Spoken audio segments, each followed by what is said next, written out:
안녕하세요. 된 멘토 신범철입니다. 오늘 알아볼 기업은 제시케미칼이고요. 제시케미칼에 관련된 이슈는 어떤 것들이 있는지 한번 같이 살펴보도록 하겠습니다. 제시케미칼의 2023년 매출은 직전 사업연도인 2022년도보다 약 14.15% 하락을 하게 되면서 조금은 실망스러운 모습을 보여줬다라는 겁니다. 하지만 최근에 친환경 정책이 대두가 되면서 바이오 연료에 대한 중요성이 부각이 되고 있는 상황이기 때문에 2024년도부터는 2023년도보다 더 많은 매출이 나오지 않을까 기대를 해볼 수 있을 것 같습니다. 그래서 최근 이 친환경 정책을 통해 가지고 현재 바이오에 대해서 어떤 이슈가 있냐면은 이 정유업계인 에스올이 친환경 경영 강화로 인해서 업계 최초로 정유 공정에 바이오 원료를 투입하고 있다라는 겁니다. 결국에 에스올이 이 바이오 원료를 투입하고 있는 게 이 친환경 경영 강화 목적도 있지만은 유가에 대한 문제도 있다라는 겁니다. 일단 이제 최근 유가 같은 경우는 주요 산유국에 대한 수출 제한과 중국의 경기 회복 기대감을 해 가지고 3월 18일 날에 국제 유가가 4개월여 만에 최고 수준으로 올라왔기 때문에 최근 정유업계는 이 정제 마진이 전년도보다 나은 상황이다라는 겁니다. 하지만 이 전년도보다 나은 상황이지만 언제 유가가 다시 하락할지 모른다라는 불안감이 있기 때문에 정유업계도 이 바이오 원료, 바이오 연료 쪽으로 눈을 돌리고 있다라고 보시면 될 것 같습니다. 게다가 이 친환경은 덤이다라는 거겠죠. 그래서 이 기사를 한번 살펴보게 된다면은 에스홀은 최근 국내 정유사 최초로 이 바이오 원료의 정유 공정 투입을 시작했다. 이 저탄소 에너지 친환경 화학 제품 생산을 위해 바이오 원료와 폐플라스틱 열분의 후 초도 물량을 기존 정유 공정에 원유와 함께 투입 처리해 탄소 지압도가 낮은 저탄소 연료와 친환경 석유 원료 생산을 시작했다라는 겁니다. 결국 이제 정유업계도 이제 이 기존의 원유를 벗어나서 이 바이오 원료와 바이오 연료에 관심을 가지고 있는 상황이다라고 보시면 될 것 같습니다. 그리고 이 상황에 맞춰서 정부도 이 탈탄소를 위해서 2030년도까지 420조 원을 투입할 거다라는 기사가 나오고 있는 상황입니다.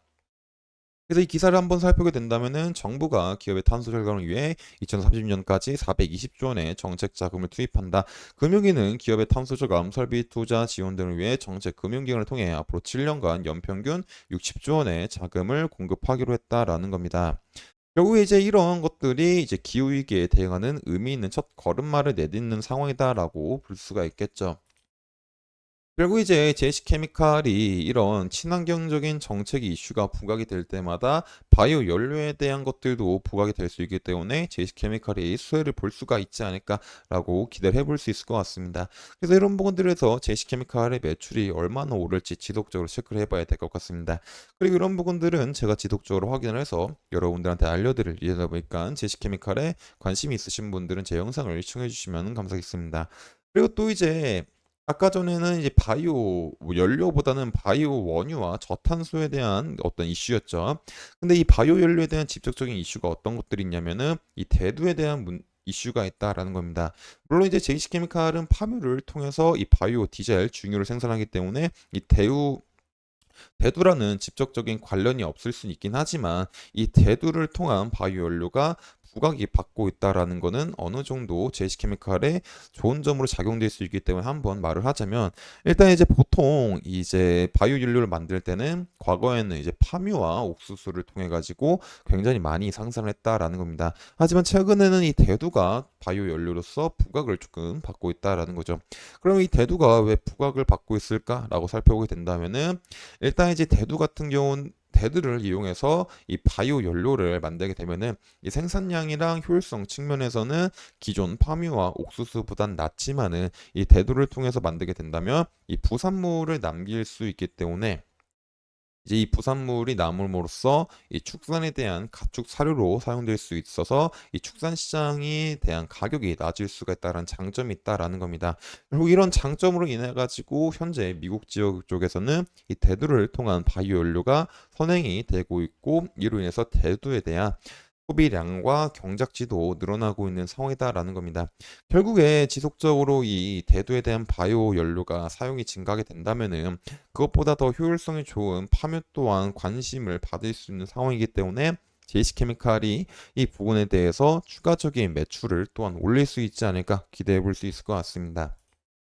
그래서 지금은 어떤 바이오 연료에 대한 기대감은 많지만 어떤 직접적인 이제 수혜는 엄청 받고 있는 상황은 아니다라는 거죠.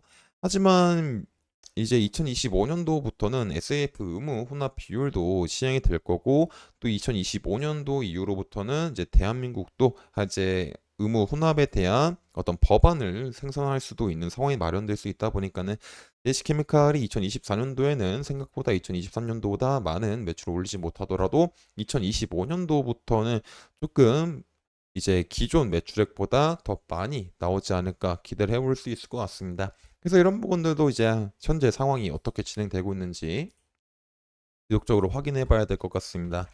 그래서 JC케미칼의 주가를 한번 같이 살펴보도록 하겠습니다. 일단 JC케미칼의 주가를 본다면은 현재 뭐 이평선들이 전부 다 이제 추세선인 60평선이 하방으로 향하고 있기 때문에 추세 자체도 굉장히 좋지 않고, 이 중간중간에 윗골이 달린 캔들들이 많기 때문에 이제 이런 6,752원 부근들, 다 7,000원 부근들 저항대로 작용될 수 있어서 지금 당장 이 부분에서 상승이 온다고 하더라도 이제 소폭 눌림이 올 수 있다라고 볼 수 있을 것 같습니다. 그래서 지금 당장 제시케미칼이 중요한 거는 현재 바닥 부근을 잘 지켜주는지를 한번 같이 살펴봐야 되겠죠. 그래서 이제 제이시케미칼 같은 경우는 이런 이 6,600원 라인을 중심으로 해서 유심하게 지켜보면 좋지 않을까 싶습니다. 그리고 이제 제이시케미칼은 현재 6,660원 부근에 위치하고 있지만, 현재 제이시케미칼의 이 재무적인 걸 봤었을 때 이 BPS 측면이 7,472원 정도인 부분이기 때문에 현재 주가가 이 부분보다 낮아서 이 가격 자체가 이제 부담스러운 가격대는 아니다라는 거죠. 그래서 이 제시케미칼이 이런 부분들을 잘 지켜주면은 어떤 적정 주가로서 다시 한번 상승이 나올 수도 있지 않을까 싶습니다. 그래서 현재 제시케미칼은 이런 재무적인 부분과 또 이제 앞으로 미래 쪽에서 이제 매출액이 더 늘어날 수 있는 상황이 마련될 수 있기 때문에 이런 기대감들이 실현이 되게 된다면 주가가 이제 추가적으로 상승할 수도 있지 않을까 싶습니다. 그래서 이런 부분들을 지속적으로 한번 살펴봐야 될 것 같습니다. 그래서 종합을 하자면 제시케미칼은 현재 바이오 연료를 만드는 기업으로서 2023년도에는 많은 매출을 올리지 못했지만은 최근에 이 친환경 정책이 부각이 받으면서 이 바이오 연료에 대한 중요성이 현재 대두가 되고 있는 상황이다라는 겁니다.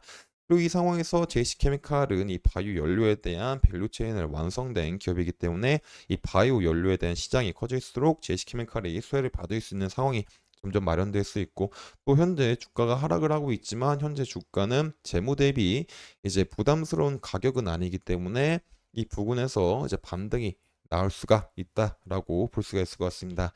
그 제시케미칼이 앞으로 주가가 상승할지 지속적으로 살펴봐야 될 것 같습니다. 그래서 이런 부분들을 제가 지속적으로 확인해서 여러분들한테 알려드리다 보니까 제시케미칼에 관심 있으신 분들은 제 영상을 시청해 주시면 감사하겠습니다.